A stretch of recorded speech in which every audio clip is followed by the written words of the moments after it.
let's go, let's go, let's go, let's go. Traffic Avenue, the show for me and you. Mondays to Fridays, ooh, the Traffic Avenue.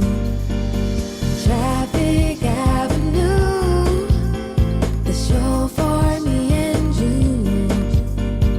Mondays to Fridays, ooh, the Traffic Avenue. Flex. Buckle up and join the best. Let's City relieve your stress. So yes, let the music soothe the soul and keep it going just to refresh. Buckle and enjoy the ride from 2 to the half of the 5. Mondays to Fridays happening live. Where we gon' have a ball, you can text your guys. Let me tell you what you really gotta do. You can count on us, we come through. We got everything you need, that's true. Are you ready for the Traffic Avenue? Let me tell you what you really gotta do. You can count on us, we come through. We got everything you need, that's true. An applause for the Traffic Avenue. Traffic Avenue, the show for me and you. Mondays to Fridays, ooh. 97.3 Citi FM. I am Umaru Sanda Amadou. Tonight I'm here with Hawa Idrisu Mustafa. And coming up over the next 90 minutes. The inaction and opacity displayed by the EC not only jeopardize the integrity of our upcoming elections, but also erode the very foundations of trust and democracy upon which our nation is established. Opposition NDC continues with the demand for an investigation into the disappearance of biometric voter registration kits, and this is ahead of the registration of voters.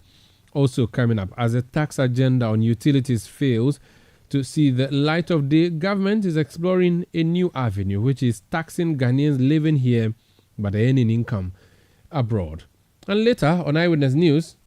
You see, it's very provocative in the face of the whole scenario. All that we need to do is to come out with very, inspiring statement to calm the nerves of the youth. That's the Tema Traditional Council speaking on the weekend's killing of 2 youth of Tema who were part of a celebration that led to a clash with the members of the Ghana Navy. Stay with 97.3 Citi FM for more on this and many other stories on Eyewitness News. And in business, Government rejects reports of failing to reach a deal with international bondholders, insisting it is refining the terms of an interim agreement to meet IMF targets. That's from the City Business Desk in 50 minutes. Eyewitness News is live across Ghana on a host of affiliate stations and across the globe. We are on citynewsroom.com. We are also on YouTube, that is CityTube. We are on Facebook, and we are interactive. Join us on WhatsApp 0549 986 996 0549 986 996. If you're going outside Accra and want to know how to continue to listen to Eyewitness News on the traditional radio set, let me give you a number of affiliate stations that you can tune into. If you're going to the Upper West region, we are on Bugli Radio 88.6 FM in Wa. In the Upper East region, we are on Word 88.3 FM in Zuarungu. In the Northern region, we are on Dasuma 99.1 FM in Yendi. In the Volta region, we are on Holy 98.5 FM in Aflao. In the Eastern region, we are on Right 90.1 FM in Somanya.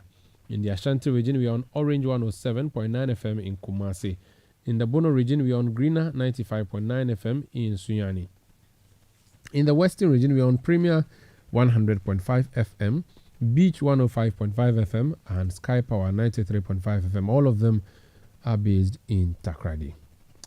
This is Eyewitness News broadcasting from number 11, Dr. Martin Loop in Adabraka in Accra. The Electoral Commission has a plan to do a mass registration, and the devices that will be used for the mass registration have become a subject of controversy. There is a back and forth between how many are missing, how many have been disappearing, for which reason the EC is referring same to the police. The latest development is that the NDC is not happy. Today, the General Secretary of the party called a press conference, at which press conference Amin Fififi Avekwete, he made this statement. Listen to him. Of the Electoral Commission, the gravity of this situation cannot be overstated. The inaction and opacity displayed by the EC not only jeopardize the integrity of our upcoming elections, they also erode the very foundations of trust and democracy upon which our nation is established. The consequences of the EC's inaction are profound and far-reaching. Each day that passes without a clear resolution and accountability only deepens the public's distrusts and casts long shadows over the fairness and transparency of our electoral process. The EC's failure to act swiftly and decisively in this critical moment could lead to an electoral process fraught with skepticism and questions of legitimacy, which Ghana can ill afford at such a pivotal juncture in our democratic journey. So that's Fifi Fiavi-Kwete, former MP, former Minister, General Secretary of the National Democratic Congress. Let's speak to Dr. Rashid Tanko Computer. He's Deputy Director of Elections of the NDC. Sir, you're welcome to Eyewitness News. Thank you, my brother. Sanda, how are you? I'm well. Baraka de Salah to you. It is well. Just out of curiosity and just for emphasis, your name is Computer and we are discussing computers. Is that your real name? Yes, Computer is my real name. Like real name? Yeah. It's part of my name. My full name is Uncle Rashid Computer. That is my full name. Interesting. And it's captured in my Ghana card, my travel document, that's passport, and even my voter ID card. Unfortunately, the EC is trying to mess up with my name. So your surname is Computer, so I can call you Dr. Computer. Fantastic, that is it. Interesting. Out of curiosity again, is that like a local name which sounds like a computer? Is actually the computer as in a device? Yes, as a computer, the spelling is the same, but it might mean different things, but it's the same spelling. I was going to ask how you got that name or where you got it from, but it's okay. I'm sure you ask somebody called Lab. Why the person No, I won't ask you. So let's leave it. That's what I said. I was just curious, but it's okay. Thank you. Very well. Your boss, the General Secretary, says that there is some opacity with the Electoral Commission. Clarify for us what he means when he says that. Sanda, clearly this current Electoral Commission, they are not helping Ghanaians and they are not helping our democracy. Their posturing is just not helping the kind of peaceful elections that everybody is looking for. Because this is an Electoral Commission which we expect that they should be transparent. They should open up to civil society stakeholders like the political party, the NDC. We are major stakeholders. They need to open up, be transparent to us in all their dealings, but not to put some iron gate between us and their operations. Don't forget, if not because of the whistleblower who gave us this information about the missing of the laptops. In fact, it's not only laptops. There are even more. Only that we are holding them to what they still insert laptops. But we are still holding on to our chest other information which we have teased out the 35 questions for them to answer, after which will come out with the other information that we have. They were keeping it to themselves. They didn't want Ghanaians to know that items have started missing in their vaults. These vaults are kept under CCTV cameras, and they are protected by heavy built military men and police at the EC headquarters. You go there, my brother, Sanda. It's like you are in Somalia. The whole place cordoned with heavy built security people.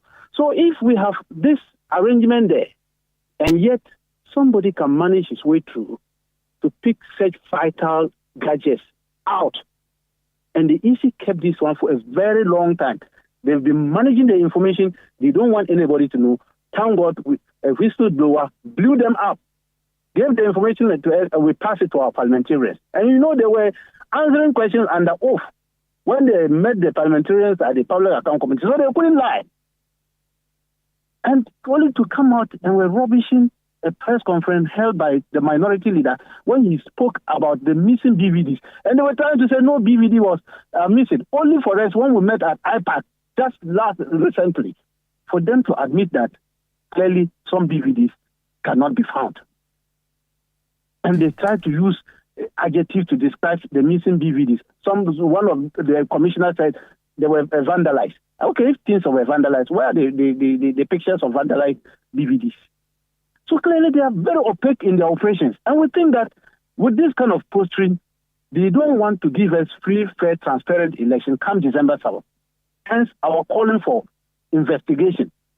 We demanded 3 major items from them. First, we gave them 35 questions, and we want official response from them. That's the first demand. They should answer the 35 questions. The questions bordered on the integrity of the EC based on the missing DVRs. Second, yes? Yeah, go ahead, land. Second, our second demand is that we want forensic audit of the equipment they have at the Electoral Commission and the register currently. Sanda, the current register we have, the one compiled 2023, is bedeviled with a lot of discrepancies. It cannot be used for any purpose. I'm surprised they're even going ahead to have a by-election with that kind of register. A register that people will go to polling station and cannot find their names in the register. Sanda, I'm not sure you have your name in the register because I don't know whether you voted in the district assembly election. A lot of my colleagues went to vote during the district assembly election and their names were missing in the register. So we are demanding an audit, forensic audit of that register before they can think of going for this limited registration. And the last demand is that we want an audit of the security setup of the Electoral Commission. And the commissioners themselves, they are posting an attitude and all the gadgets under their care. This thing we are demanding is not for only NDC. It's for the soul of our democracy. The soul of our democracy must be protected. And that is why we are demanding audit. I don't know if the EC would have answers to you on that, but Dr. Sribo Kweku of the Electoral Commission's Director of Electoral Services spoke to Joy FM, in which interview he said that some of their personnel had been handed over to the police. I want you to just listen to that soundbite and give me a reaction to it. What I can say on authority is that we lost one DVD in Northstone, and what happened was that they normally package everything in the ballot boxes. You put your systems and you seal. In the course of transporting, you go there, they couldn't trace the ballot box. So we report to the police. We have lost this, and these are the suspects. So investigate and let them go through the legal regime. Whatever has to be done should be done. They have been interdicted. They are now going through the security investigation. So the police, I'm told that they will be arraigned before court soon. If they are found guilty, the law should deal with them. We suspect that they are involved. The investigation will establish whether there are we have prima facie case or whatever. Because we're talking about state property. So that's Dr. Sribo Kwaku. He is Director of Electoral Services of the Electoral Commission. Dr. Tankozo, you've heard him there. Does that satisfy your fears? Because your General Secretary talks about the skepticism with the Electoral Commission and other matters. The fact that they've handed over 3 of their own to the police, that should give you some confidence, shouldn't it? Sandra, this Electoral Commission, they are always evasive in answering and then getting information out to the general public. We are taking this information with a pinch of salt because you remember, even the IPAC meeting we held, it was our behest. We wrote letter to them demanding an emergency IPAC meeting. They were not ready to call an IPAC meeting on the matter. It was because of our expose that they quickly arranged and got some people and said, okay, now, part of our 35 question is that they should indicate when did they hand over those people to them. Because we know the time those items were missing, because our whistleblower gave us, our intelligence gave us all this information. And we are on their heels. We are asking them, the CCTV camera would have informed them. When did they get to know that these items were missing? Why were they keeping all these questions?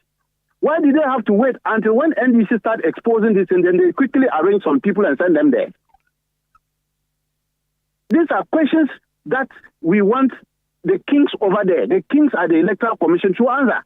They shouldn't come and be telling us this cock and bull story of we want the due process of this. If you knew of due process, why were you keeping this information to yourself all this while until we trigger this investigation thing that they quickly ran to do this? Were they not denying that no BVDs were missing? Didn't they come out to hold a press conference and rubbish what we were saying? But they said that it is BVRs, not BVDs. And there these are two. Sandra, there are two. The BVR is in respect of registration. That is what they are saying, that 5 laptops have got missing. Then the DVDs are the ones that are used for elections. And that one, they were rubbishing that it never happened. Only for them to admit at IPAC that it did happen, that they cannot have found some of them. And you remember they also wrote a memo to their directors that they should account for 28 of them. Apart from the one missing, they are also unaccounted 28 BVDs. So we are even talking of 3 issues. 3 issues are bothering this current electoral commission, and they are being evasive like that. We can continue with this kind of attitude.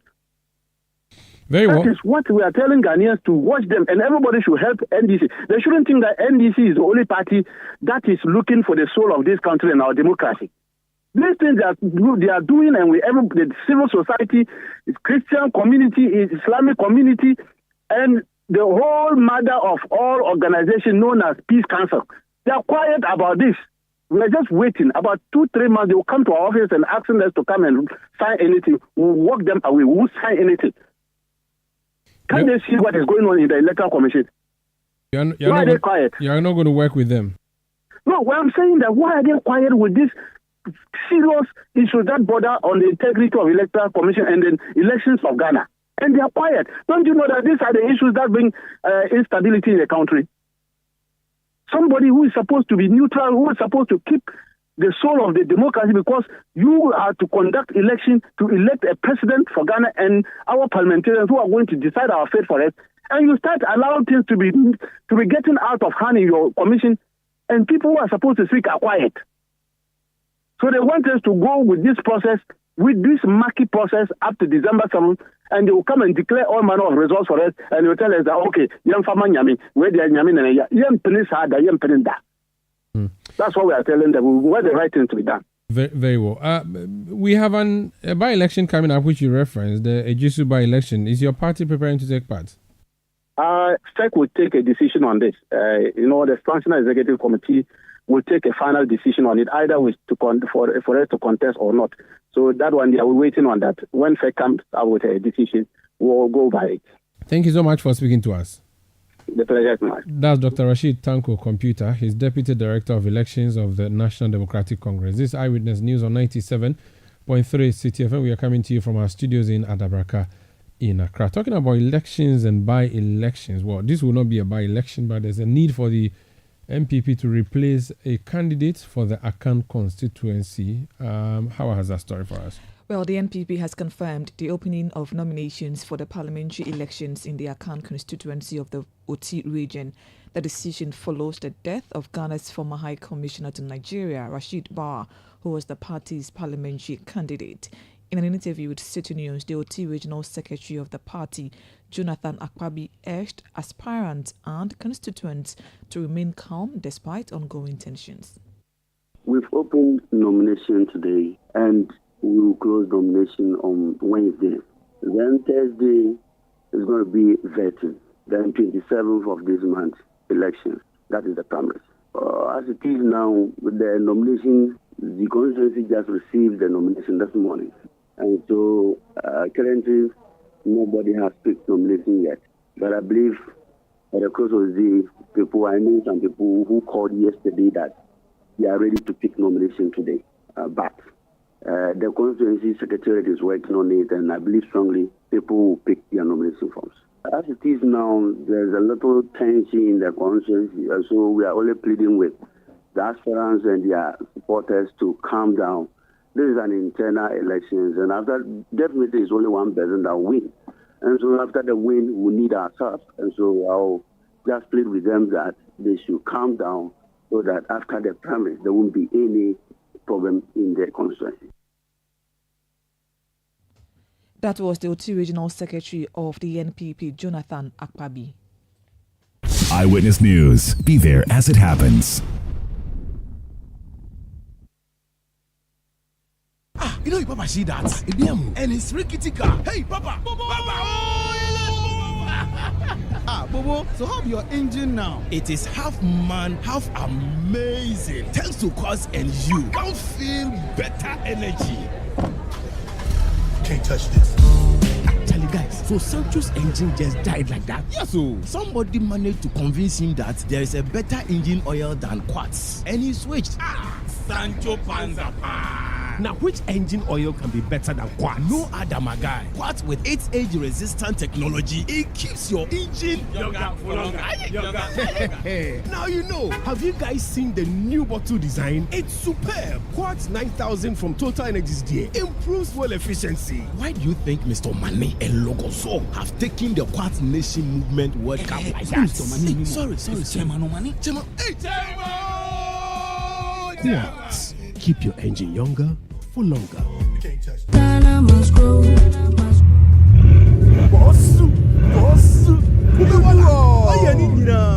KB, yo. Hey, KB, aka Kubeboga, now drives a Bugatti. He can even travel by road from Accra to London. Oh, wow. KB's source of wealth is agriculture. Yes, coconut business. After losing his bank job, he started supplying coconuts at events. Now, he owns large coconut plantations and employs many young people. Charlie, we all need to trust the process, because hope days. There has never been a better time to enter into agribusiness. Take a bold step today with the Ghana Grows program, because every step pays. Ejuma Wokrom, Ghana Grows, Hope Day, an initiative of the MasterCard Foundation in partnership with Springboard Roadshow Foundation and Limehouse. Ladies and gentlemen, Telecel is here! Telecel, connecting energies.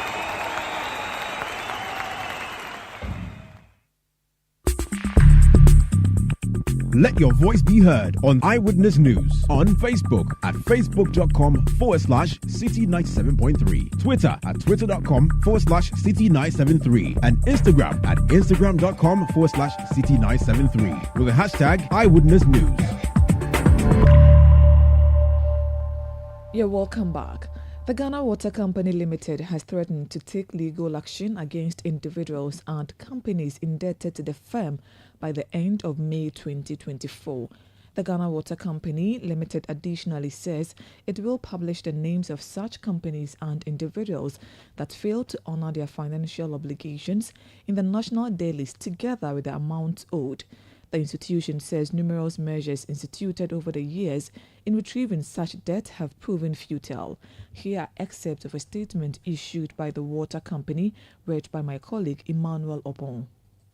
The company is persistently faced with a challenge of indebtedness from customers. Over the past years, the Ghana Water Company Limited has observed a concerning trend of accumulated arrears from some customers, posing significant financial strain on the company's operations. Despite various efforts to address this issue through revenue mobilization exercises, the accumulated debt hinder the Ghana Water Company Limited's ability to sustain its operations efficiently, including maintaining existing systems, infrastructure, uninterrupted services, and undertaking expansion projects to provide essential water services to the unserved and underserved communities. As a result, management of the Ghana Water Company Limited urges all its cherished customers to fulfill their financial obligations promptly. Those were excerpts of a statement issued by the Ghana Water Company Limited threatening to take legal action against individuals and companies indebted to it by the end of May 2024. It was read to you by my colleague Emmanuel Opon. This is Eyewitness News on 97.3 Citi FM. We are coming to you from our studios in Adabraka in Accra. Let's talk about tax. Now, this weekend, the government indicated that it was addressing the revenue gap that has resulted from the decision to abandon the VAT, that's a value-added tax on electricity, by enforcing compliance with the tax on foreign incomes of resident Ghanaians. What this means is that the tax on electricity has failed.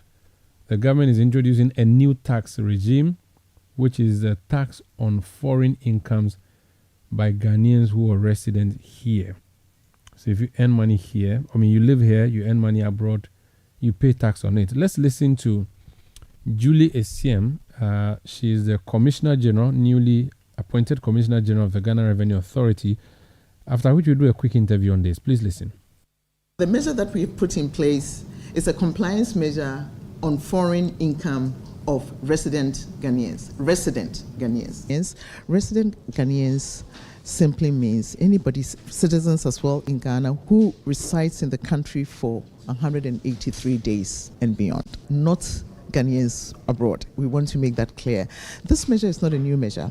This has been in the policy since 2023 and also even in the Act since 2015, but its implementation hasn't been that optimal. We are happy to say that in collaboration with the OECD, we've put strong measures, structural measures and processes in place to ensure, and I use the word confidently comfortable, that this measure will produce or yield the 1.8 and beyond.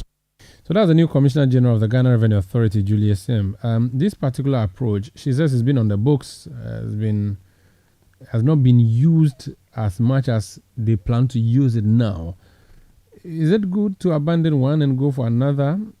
Francis Timoboy is a tax analyst. Sir, you're welcome to Eyewitness News. Thank you, Maro. So when there's a revenue, when there's a deficit in revenue generation, the government must at all costs find a solution to it. And the solution now is in this particular area that the government is looking at through the Ghana Revenue Authority, taxing what they call resident Ghanaians, foreign income of resident Ghanaians. What do you think of that replacement? So, Omaro, let's start from 2015 when we passed the Income Tax Act under Section 3.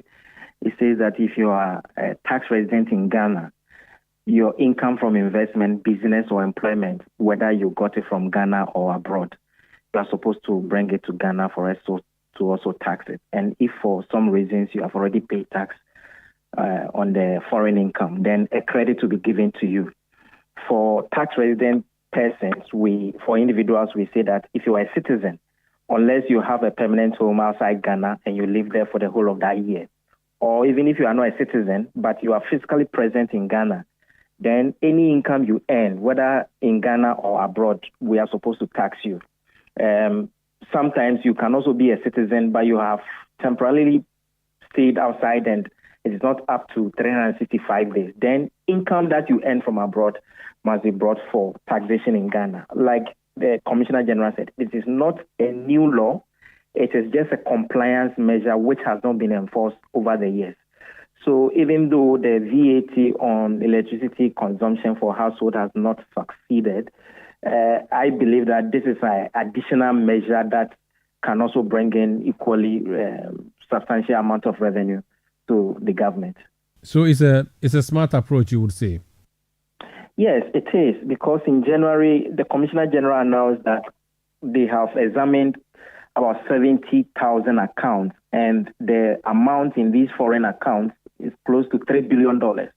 And per their own assessment, they've analyzed and they have raised about $1.6 billion on individuals who own those accounts. And if they're able to collect this $1.6 billion, clearly it's going to be more than the projected revenue that was going to be raised from the VAT on household consumption. How widespread is it going to be? So, for instance, if I were a correspondent of a foreign media house, but I'm based here in Ghana, the salary that is paid me by that media house abroad, that salary or that allowance, whatever you want to call it, would be taxed by a revenue authority. Is that what in practice they are saying? Yes. So the law, like I mentioned, Section 3 says that if you earn income, it can be from investment, it can be from business, and it can be also from employment. You are supposed to disclose that income in Ghana for taxation purposes if you are tax resident in Ghana.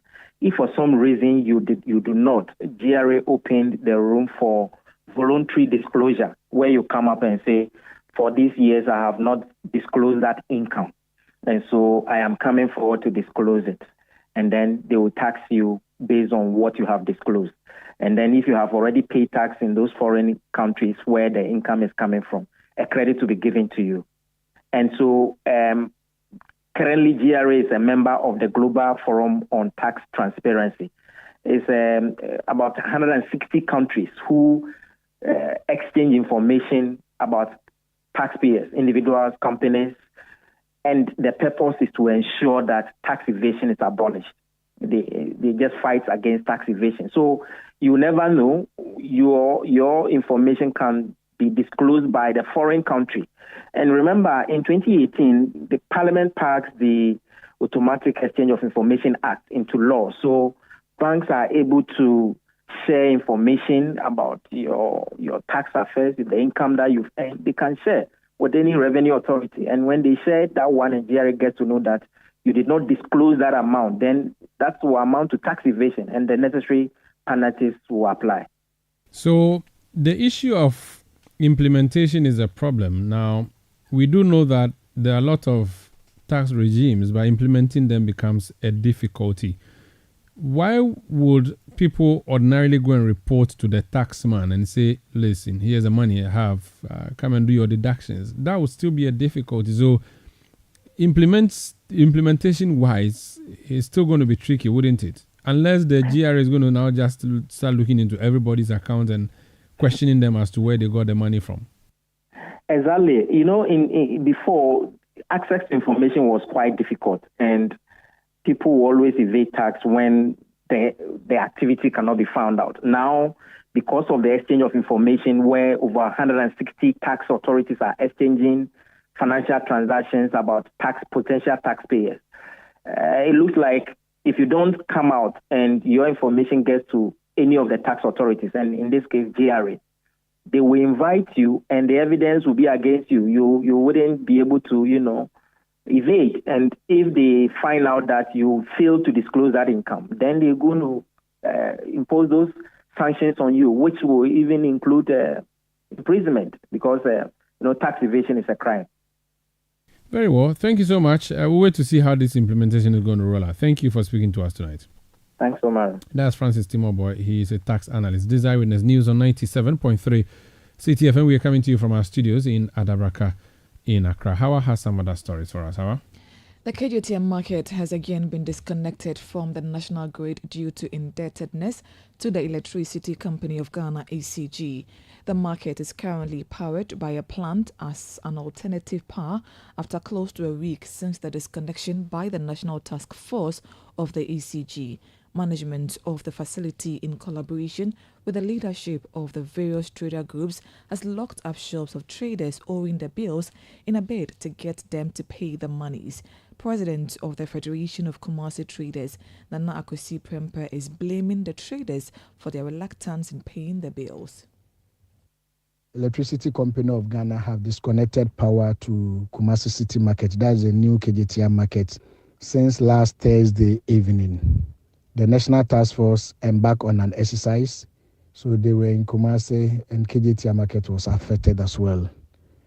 And since Friday morning, the management engaged the leadership of the traders union. So the market currently is being powered by the genset that has been installed in the market. And it is also coming with a higher cost, because if the genset runs 24 hours, we buy at least 10 barrels of diesel a day, which is on the higher side. But unfortunately, that is where we've gotten to. That was the president of the Federation of Kumasi Traders, Nana Akwesi Prempe. The Coalition of Aggrieved Customers of Men's Gold has submitted a petition to the Attorney General and Minister of Justice demanding an investigation into the reported sale of assets belonging to Nana Appiah Mensah, popularly known as NAM1.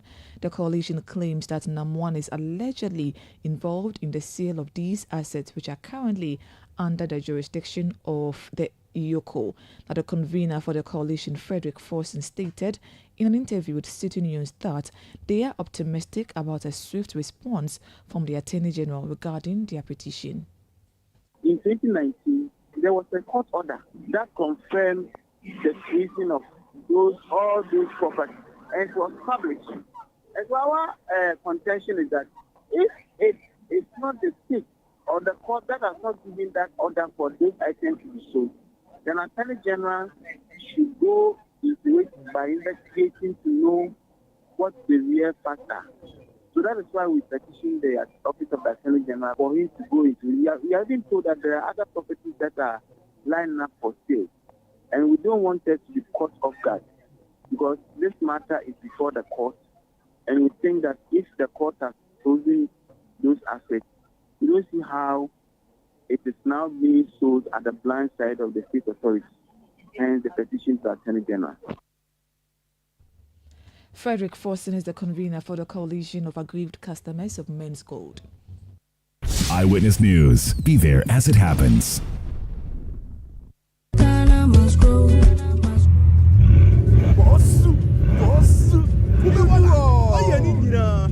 KB, yo. Hey, KB, aka Kubeboga, now drives a Bugatti. He can even travel by road from Accra to London. Oh, wow. KB's source of wealth is agriculture. Yes, coconut business. After losing his bank job, he started supplying coconuts at events. Now, he owns large coconut plantations and employs many young people. Charlie, we all need to trust the process, because hope day. There has never been a better time to enter into agribusiness. Take a bold step today with the Ghana Grows program, because every step pays. Ejuma Wokrom, Ghana Grows, Hope Day, an initiative of the MasterCard Foundation in partnership with Springboard Roadshow Foundation and Limehouse. There are some classy celebrations that calls for whipping out your favorite China sets. Same goes for your luxury vehicle. Just any engine oil won't do. Premium understands premium best. The new Shell Helix Ultra 0W20 SP with carbon neutral properties is the one for your premium car. It's a fully synthetic motor oil designed using the Shell Pure Plus technology. Prevents dirt buildup with exceptional cleaning power, leaving your pistons cleaner than a whistle, up to 50% more than the industry standard, and gives you stronger, long-lasting engine performance. So, if you want your classic car to run smoothly like a Ferrari for years to come, use the Shell Helix Ultra 0W20 SP with carbon neutral properties. Shell Helix Ultra 0W20 SP, designed for ultimate engine performance. When you want to eat, just Momo it. Tired of the long queues in the supermarket? Pay with Momo. When you really want that beautiful new blouse, just Momo it. When you want to get a trim and get fresh to impress you know who, just Momo it. When you need to pay your utility bills and domestic staff, Shani Momo.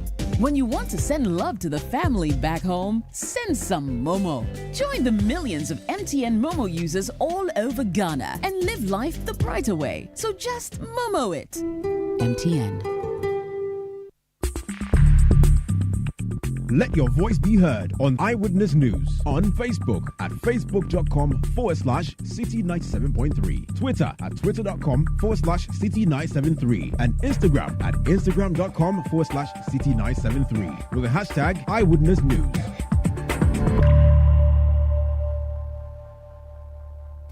You're welcome back. This is Eyewitness News on 97.3 Citi FM. We are coming to you from our studios in Adabraka in Accra. Still ahead, we'll be hearing from the Ghana Private Road Transport Union on this directive from the Ministry of Transport that they should not increase fares, and that if they increase fares, the police should be alerted to that particular decision of theirs. But before then, Hawa?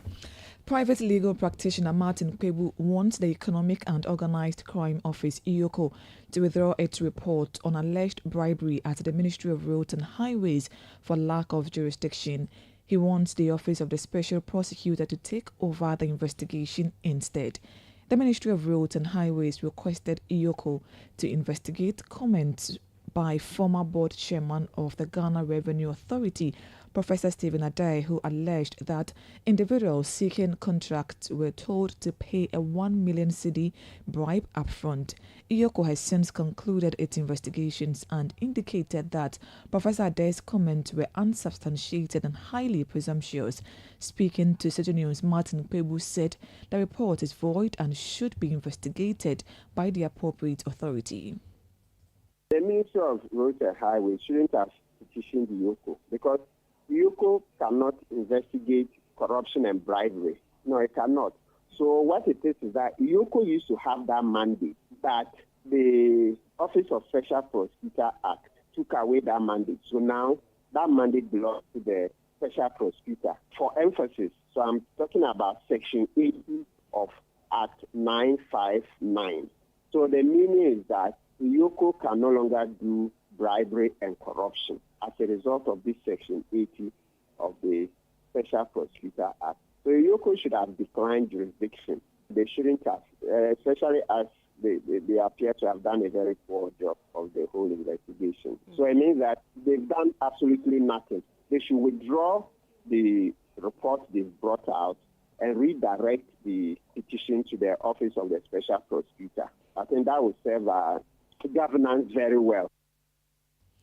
Mr. Kpebu also says the Office of the Special Prosecutor can still investigate the matter as it will not amount to a duplication of efforts. Duplication of effort does not arise because what Yoko did in law is called void. When we say void, in the eyes of the law, it doesn't exist at all. So when somebody takes the same matter to the Office of Special Prosecutor, a matter of duplication of effort doesn't arise. That's not it at all.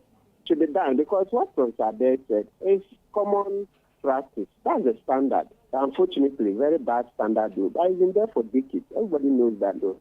These government contracts, to get them a lot of the time, you have to create bribes. So I'm surprised that even Yoko attempted to do it, and they were relying on Adair to give them every information. What I would have expected them to do is that they would have set up their own construction firm and try to go bid for the government project.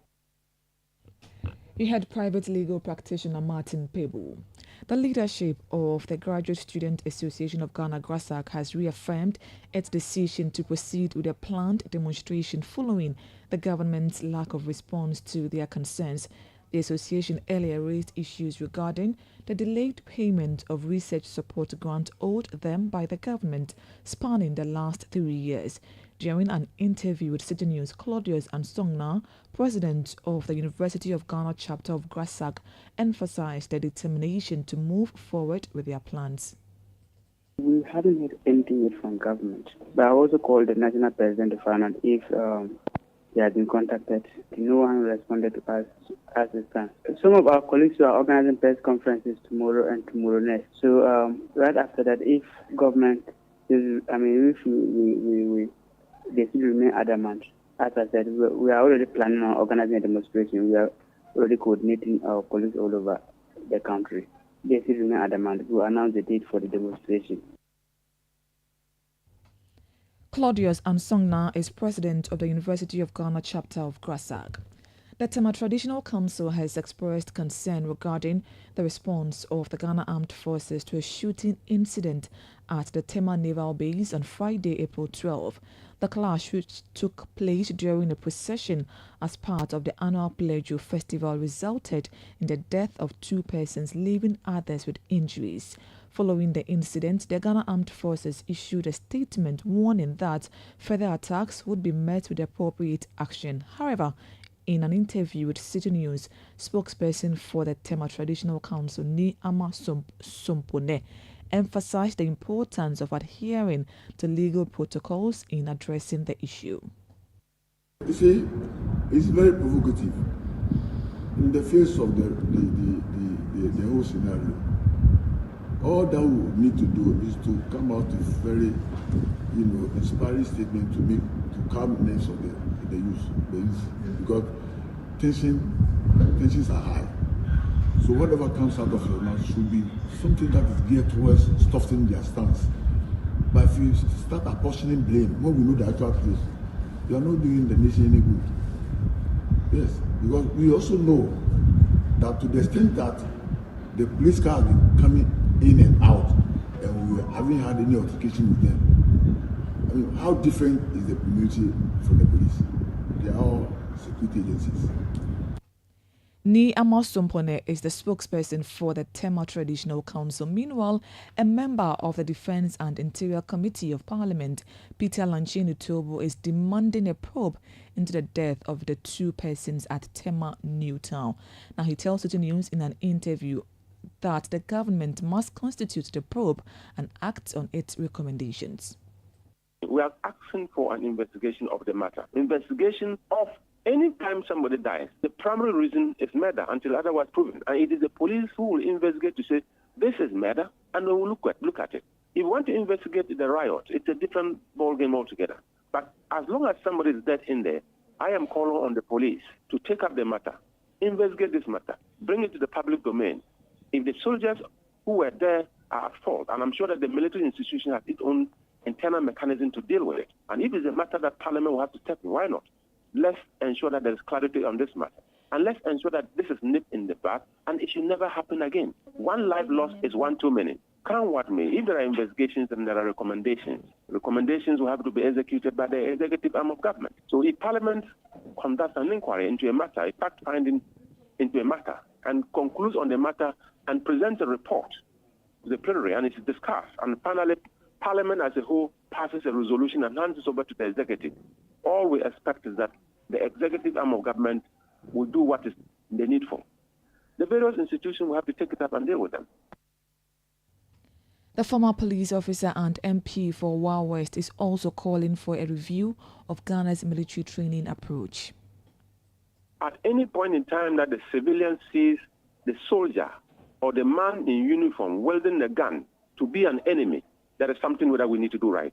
At any point in time that a soldier sees a civilian and perceives the civilian as a combatant, there is something that we are not doing right. But let's take it. In the past, the barracks used to be very far away. Bamakam was very far away from town, okay? In the past, it was difficult to find soldiers in town unless they are on duty for a particular purpose. Population has grown, our barracks have been engulfed, and gradually they are just living with us. What it means is that if the soldiers will continue to live with us as it is now, probably they also need to begin to look at their training curriculum and probably put in some level of civilianization in their training for them to appreciate the fact that you don't just necessarily deal with combatants. You are living with civilians and you come across many of these things, and we should be able to have the skill to be able to deal with them without causing death. Peter Lanchini Tobo is a member of the Defence and Interior Committee of Parliament and MP for Wa West. This is Eyewitness News on 97.3 Citi FM. Don't pay new transport fares yet. GPRTU to commuters. And then another story, the Ministry of Transport is asking the police to take charge or actually deal with the trotro drivers or members of the union who decide to increase transport fares. What exactly is happening there in that space? Abbas Imoro is the Industrial Relations Officer of the Ghana Private Road Transport Union. Mr. Imoro, you're welcome to Eyewitness News. Thank you, sir. What is the current status of transport fares? Has it been increased or not? Are you working on an increment? What exactly is the situation? Well, we are still on a negotiating table. We went last Wednesday. The meeting was inconclusive. It was postponed to coming Wednesday. That is tomorrow next. You see, the situation is so fragile that we will plead with all of you to get on board and make sure we will solve it nicely. Each time we feel we have to look for upward adjustment in lorry fares, I think operators, we make our calculations, we look for what and what tools that we are going to use to justify why we want to increase our lorry fares. And then the Transport Ministry is also there to defend the general public or our clients who are the passengers.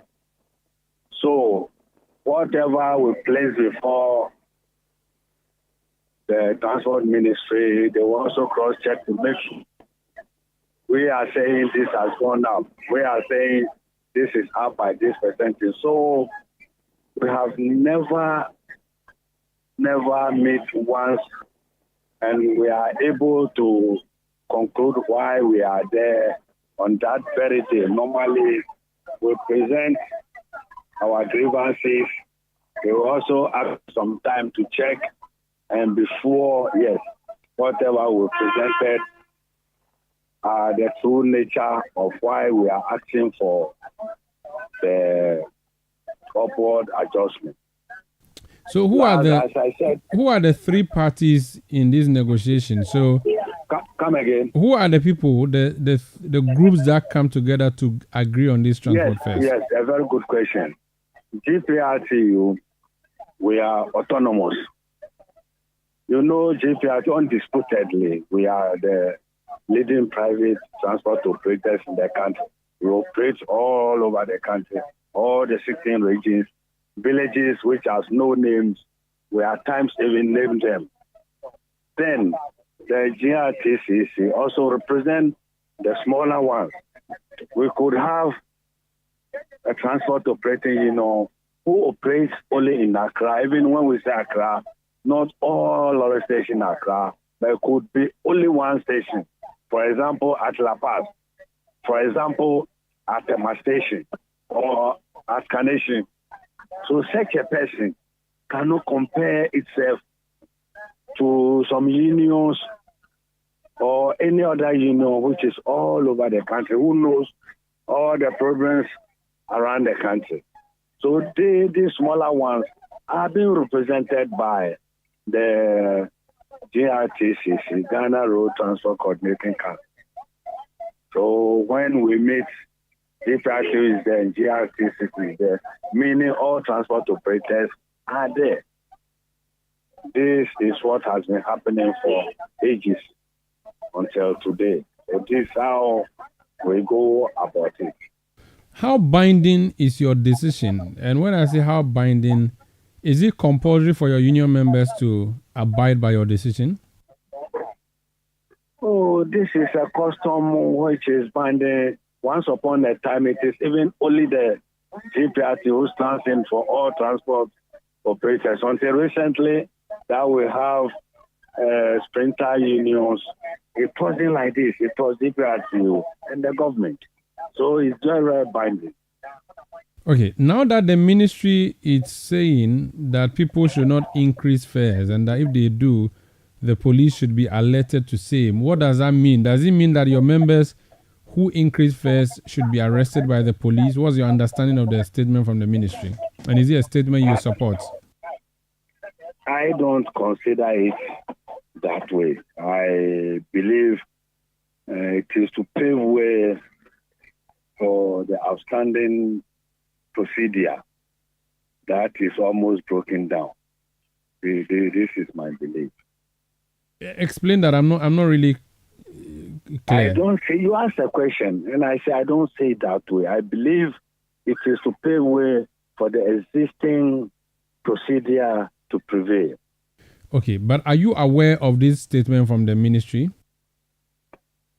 By chance, have you heard anybody has been arrested?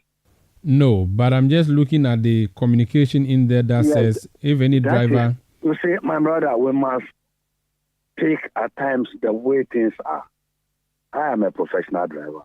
I speak for my people. That doesn't make me a perfect man. You see? But at least this is not the first time, and this will never be the last time that we will agitate on upward adjustment in lorry fares, because most of us have different view in calculating things. I will say 1 + 1 is 2. Somebody say 1 + 1.5. It's not 1, it's 1.5. But finally, we've been coming to conclusion. So this is not the first time such a thing has happened. It will never be the last time. But I believe as we've been ending, finally we all come to one conclusion and move forward. I think you don't get my comment. I want to know whether you are in the know and whether or not you approve of the statement that was issued by the ministry. I don't work, and we don't work at the transport ministry. Did they consult you that they are going to issue? My brother, listen to me. We earlier on brought our communique. That is what our general secretary signed. That we are pleading with our people. They should take it easy we are still at the negotiating table, and that whenever we are through, we'll come out with it. As normal as we've been doing all the time. I'm not at the Transport Ministry, so I cannot hold brief for them. Okay, but the question is that when the publications say that arrest drivers who are charging unapproved fares or refer drivers who are charging unapproved fares to the police, and this is from the Ministry of Transport, you speak for drivers. What is your comment on that? You see, journalists, I've been working with you for ages now. If you are looking for a particular answer to your question and you don't get, you try to twist the question in about 3-4 times, thinking you will get the answer you are looking for. I've told you I don't work with the Transport Minister. I've told you when the issue cropped up, our leadership came up and said, we are pleading with our brothers. Let us take it easy. As normal, we normally go through certain things before coming out. So let us take it and go by those steps. So this is what came from our side. Okay. And we wake up today to hear what you are asking from the Transport Ministry. Yes, of course, it is their liberty to contribute to make sure there is sanity in the system. But we are still telling you that, yes, I believe this particular issue was brought up to make sure there is total sanity in the system. The whole of the day, I haven't heard anything. That's why I'm saying I strongly believe my people have called back to the old system to make sure the system, it paves way for the system. Okay. If there's a driver of your union moving between Carnation to Odoko now who is listening to us and who wants to know specifically whether as union secretary, union industrial relations officer, you agree with the Transport Ministry's statement, what would you say to him? Who have said that? I'm using a hypothetical if to answer that question. At times you create problem for people.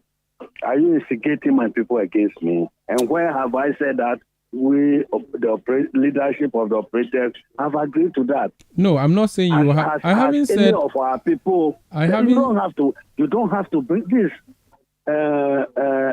public for public consumption, and we are talking to the whole nation as well. So you don't have to bring in this unless any of our leadership has, of course, contributed to that.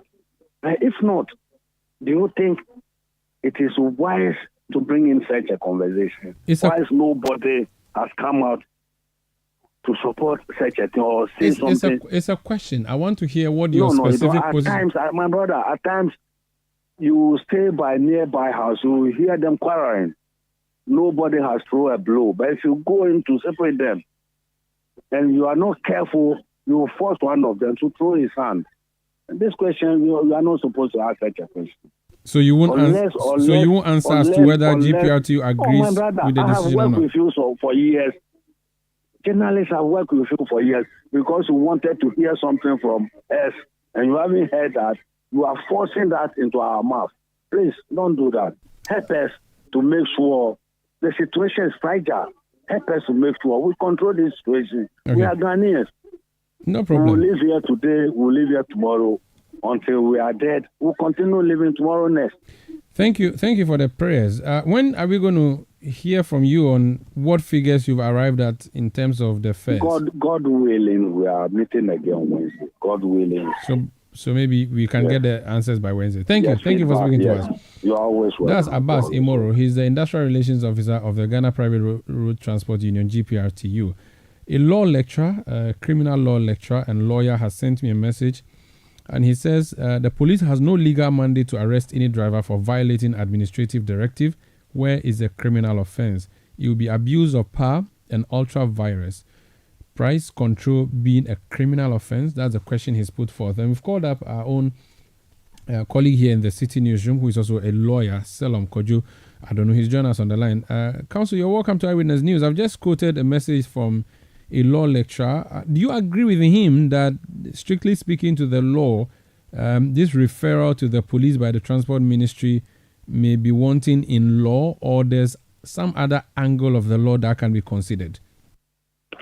Well, thank you so much, Sanda. I'm here to see any specific law that actually bars, drivers from charging particular fees.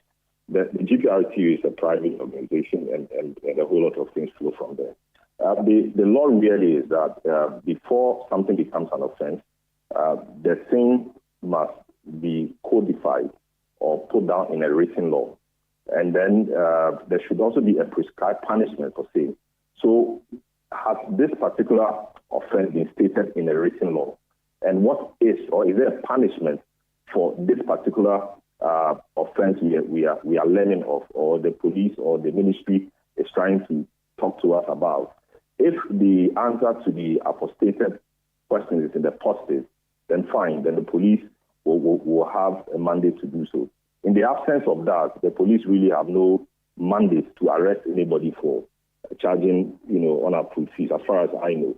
I'm yet to see any law that points to that fact. You can talk about perhaps extortion, which would be a stretch, or maybe cheating or something, which would be a stretch. But in terms of the specific claim of charging unapproved fees, I'm not too sure about that. Penal matters are very specific, and there's a lot of burden on the state to prove. Which law are we talking about? Is there any such law? That law must be written. That offense must be defined, and the punishment for the offense must be prescribed. Do we have any of such things?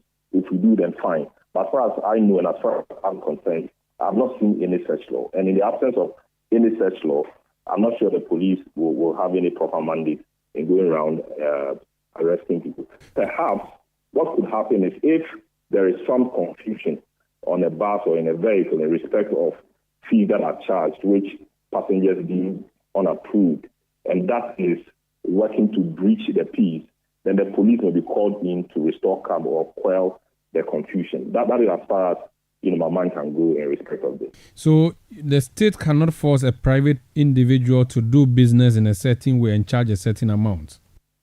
I'm not sure about that because it's a private entity.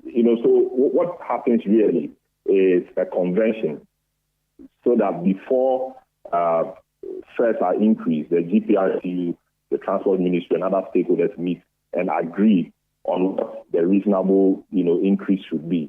But this is not law. It is a convention they've all come to accept, and as we speak, that discussion could break down. And what does that mean? If it breaks down, does it mean that you price me out of business or I go out of business? It's a private arrangement. And until that is backed by law, it will be very difficult for anybody to want to enforce that using criminal laws. Very well. Thank you so much for speaking to us. Salam Kojo. He's a private legal practitioner, also a journalist here with us at Citi FM and Citi TV. This is Eyewitness News on 97.3 Citi FM. We are coming to you from our studios in Adabraka in Accra. Business News is next, and then we'll be coming back with more. Please stay with us. Eyewitness News. Be there as it happens. Let your voice be heard on Eyewitness News on Facebook at facebook.com/Citi97.3, Twitter at twitter.com/Citi973, and Instagram at instagram.com/Citi973 with the hashtag Eyewitness News. Get the details. Every significant financial transaction, every market movement, and all the policies that affect your business. Citi Business News. Be informed. Time now for Citi Business News and Eyewitness News, brought to you by GCB Bank PLC. GCB Personal Loan, make that big move and dream a reality. My name is Hawa Idrisu Mustafa. Details of our stories now. The government has refuted claims of failure to reach a deal with its international bondholders concerning the restructuring of approximately $13 billion of external debt. The Ministry of Finance remains confident in the ongoing negotiation process, noting that While there have been delays, an interim agreement has been secured to proceed with a memorandum of understanding with the creditors as requested by the International Monetary Fund (IMF). Sector Minister Dr. Mohamed Amin Adam has clarified that the interim agreement requires adjustment to align with the IMF's debt sustainability target, with steps being taken to refine the terms for a final agreement. Meanwhile, stakeholders within the finance space are hopeful Ghana will achieve a resolution with its official creditors in the coming days to pave way for the release of the third tranche of $360 million loan facility from the International Monetary Fund. In an interview with Citi Business News, an economist, Dr. Patrick Essumin, is, however, calling on government to be strategic to ensure it reaches a good deal. It was always expected that the negotiations with the private commercial debt holders will be tougher, and it's going to be a lot more drawn out than the ones with the bilateral partners. I think this was largely expected, but at least this is the initial, a few initial meetings and negotiations. In some sense, I think it's clear that the IMF is probably wanting Ghana to get a lot more relief than probably the bondholders are willing to keep. So I think it's a good thing that we don't rush to get a deal that will not serve the longer term interests of the country. So it's expected, but I think the government has to be patient and make sure that it puts its best foot forward. When you read the news release from the fund, they didn't clearly suggest that we needed to reach an agreement with the bondholders before it will go to the staff level agreement will go to the board. But it appears that there will be some form of linkage because of the comparability principle. You heard economist Dr. Patrick Essumin. The Institute for Energy Security (IES) is projecting fuel prices to witness some marginal increment in the second pricing window of April. IES says the cost of petrol is expected to surge by 5%, while diesel is expected to rise by 4% due to international market dynamics and the cedi depreciation against major trading currencies such as the dollar. Research analyst with the Institute, Adams Yakubu, has been providing more insight in a Citi Business News interview. Following the recent geopolitical tensions that we are seeing in the Middle East that have adverse impact on the performance of crude and eventually refined products. Also, the Ghana cedi in the last pricing window didn't do so well, losing some 2.43% of its value against the United States dollar. And the new directives of both reintroduction of the price stabilization levy and also introduction of a price floor by the MPA to regulate activities within the downstream petroleum sector. We are putting all these factors together, and owing that any changes do not happen within the policy regulation sector, the IES is projecting that liquid fuels could go up again in the second half of April, with gasoline seeing its price go up by some 5%. Gas oil could do some 4%. However, LPG could see its price come down by some 8%. Adams Yakubu is a research analyst with the Institute for Energy Security. The Importers and Exporters Association of Ghana is urging Parliament to reject any report presented to it by the Transport Ministry representing the outcome of stakeholders' engagement on the Shippers Authority Amendment Bill. The group cites lack of engagement with relevant trade union groups, including the Food and Beverages Association of Ghana and the Ghana Trade Advocacy Group Ghana, amongst others, for input. Samson Asaki Awingobit is Executive Secretary of the Importers and Exporters Association of Ghana, and he has been speaking to Citi Business News. If you look, I had the opportunity to intercept the document. What I saw in that document, it will baffle you that the new proposal is saying that a shipper or an importer, if this proposed amendment goes through Parliament and it becomes a law, you are in compulsory, especially if you are to import for commercial. Commercial here means if you are to import and go and sell, you are compulsory to register with the Ghana Shippers Authority with a fee. That fee, you don't even know how much you are going to pay. Again, if you register and pay the fee and you import for 12 round, year round, you are supposed to renew with the Ghana Shippers Authority with another fee. And that is subject to the Minister of Transport approval and the Board of Governing Board of the Ghana Shippers Authority approval. I strongly believe that this will not allow this to go through. Samson Asaki Aringobit is Executive Secretary of the Importers and Exporters Association of Ghana. And that's it for Citi Business News and Eyewitness News. The Business News and Eyewitness News is brought to you by GCB Bank PLC. GCB Personal Loan, make that big move and dream a reality. My name is Hawa Idrisu Mustafa. Up next is Point Blank.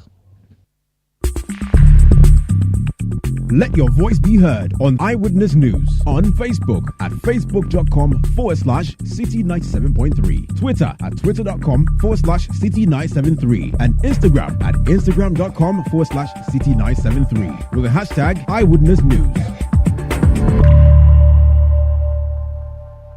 Guys, Charlie, you know that mining contract I've been chasing for years? I just got awarded the deal. But the issue is where to get the right and quality heavy-duty trucks to execute this job here in Ghana. Relax, my guy. Remember my recent construction deal at Pokwase? Zonda sorted me out. Zonda? What? Who is that? Zonda Tech Ghana Limited is your one-stop shop for machinery, heavy and light-duty trucks, and pickups. They have the Shantui bulldozers, graders, payloaders, rollers, poor pickups, 4-land light trucks, TX trucks, and oil tanks, made and assembled right here in Ghana with top-notch after-sale service and standard prices. Made in Ghana. This is amazing. You haven't seen my Zonda Power pickup, which I take to the office? Strong, durable, and tough on our roads. Hey, that's from Zonda too? Absolutely. Zonda is the right place for you, my guy. Oh, now I am sorted with Zonda. Zonda Tech Ghana Limited, your solution for heavy and light-duty trucks, located at Tema, off the Flower Road. Call 0501-772-222 or 0501-773-333. Zonda, built in Ghana, building Ghana. Are you feeling tired after a hard day's work? Have you lost your appetite even for your favorite dish? Viral Blood Tonic is a nutritionally balanced, pleasant-tasting tonic fortified with iron and vitamins to boost your appetite and energy levels for high performance. Viral Blood Tonic, easy to take and good for the whole family. Viral from Danex Iting Starwin PLC. If symptoms persist after 48 hours, consult a physician. This advert is FDA approved. There are some classy celebrations that call for whipping out your favorite China sets. Same goes for your luxury vehicle. Just any engine oil won't do. Premium understands premium best. The new Shell Helix Ultra 0W20 SP with carbon neutral properties is the one for your premium car. It's a fully synthetic motor oil designed using the Shell Pure Plus technology. Prevents dirt buildup with exceptional cleaning power, leaving your pistons cleaner than a whistle, up to 50% more than the industry standard, and gives you stronger, long-lasting engine performance. So, if you want your classic car to run smoothly like a Ferrari for years to come, use the Shell Helix Ultra 0W20 SP with carbon neutral properties. Shell Helix Ultra 0W20 SP, designed for ultimate engine performance.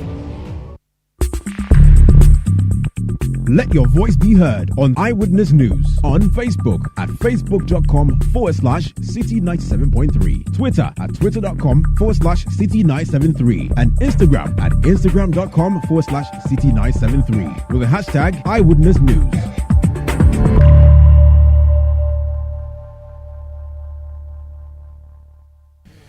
.3 Citi FM is a station. We are broadcasting from Adabraka in Accra. My name is Umaru Sandamado. Right about now, we should have been bringing you Point Blank on Eyewitness News. Instead, there's something else that we need to bring you. I always keep reminding you that we are the only radio station that broadcasts in the English language with the right to bring you the English Premier League here in the Republic of Ghana. And so tonight there's a big game coming up, and the Citi Sports team, as usual, would bring you the live commentary from the UK and also do post-match analysis and even pre-match analysis here on 97.3. So Eyewitness News is effectively over. It's now time to do some sports. And joining me in studio is a handsome, smiling Ben Art Abeku Ochre. But what the first name you pronounced? Ben not Ad. the person. No, was that? Ben. What's your name? Bernard. What's that? You support Chelsea? No. Why you didn't this nose idea? Why? It's not Arsenal. I didn't say Arsenal. I said Chelsea. It's Arsenal that people are running away from. But, Chelsea, they are manageable. If you want to bring the Arsenal conversation, you put. But what happened? What happened to Arsenal? Oh, they don't have belief. They. Are you sure? No. The supporters, sort of the players on the pitch of play. Those are the guys that need to carry the team along. I listen to some fans based in the UK and I watch some of their commentaries, and they feel the coach keeps repeating the same mistakes of the past, especially when they are getting very close to the title. Yeah, so at what point did they start losing the plot? Because I know that Arsenal starts well and ends bad. It's always been a seasonal issue. But this season, there was so much hope, eh? Because they were playing some good football, because they approached certain games with certain maturity. So when did things start going wrong for them? I mean, just this game. This is a game that, prior to, they knew Liverpool had, there was no way Liverpool was going to stand tall over them should they win that game. So they knew Liverpool were down. They should just go into the game with their heads up and win. It was simple. And City have beaten Luton by 5-1. So was it complacency? I feel was a bit of managerial errors. But it's the same manager who has led them through to this stage. Of course, but when it gets to certain critical period, you need to overthink. You need to look at the magnitude of the game you are playing. You're playing against a Villa team that wants to be in the top 4. Things must change. You must shield your defense, because playing Saliba and Gabriel is a problem, always has been. So shield them, play a 4-2-3-1 instead of relying on your 4-3-3, giving the Rice and these guys that opportunity. Put somebody like Thomas Partey in there, who's going to spread the game and keep the opposition team wanting, looking for the ball in areas where it will allow your players to run into space, the Sakas, the Jesus to be running into critical spaces. And Martinelli, don't keep him on the bench. These are games that need top footballers to exhibit their play and intellect. But I mean, when it came to it, so does it mean they've lost it? It's gone? No, it's not gone. We have some few games to go. So there's still hope for them. For us now, they've shown that even when you want to put sort of your hope in them, don't just do it. So the hopes will start shifting from them, because they start well, like I said, and end badly. Yeah, but so this is another scenario of that. Absolutely, but again, I repeat, they've shown glimpses of maturity this season in some games that everyone thought Arsenal are going to lose it. They've played like pro. I mean, we told you. So they can come back. So they can come back. It's all. It all boils around taking good decisions, because Arsenal initially in that season where you're thinking when you bank your hopes on them they're unable to deliver, they didn't have the squad depth. Now they have it. You look at the Arsenal bench and there's something to tell a story about. So considering what happened in Germany, is it Bayern Leverkusen? Yeah, Bayern Leverkusen. It was almost like, okay, the drought for some people has been satisfied, and so Arsenal was also going to. They were on a special run. That was 120 years of not winning a trophy for them, and they kept winning. I mean, they never lost a game this season. So it was draws and wins. Yeah, so that's what Arsenal was also supposed to do. So we have a different story in England, just the same way. Look, the Thierry Henrys did that, and it's in the past. And I say that this club is having a rich history. That the players should just go and stand. And look at that history when you visit their maybe the Emirates. Not the Emirates alone, but not the Emirates. Of course, the Emirates alone has a certain history.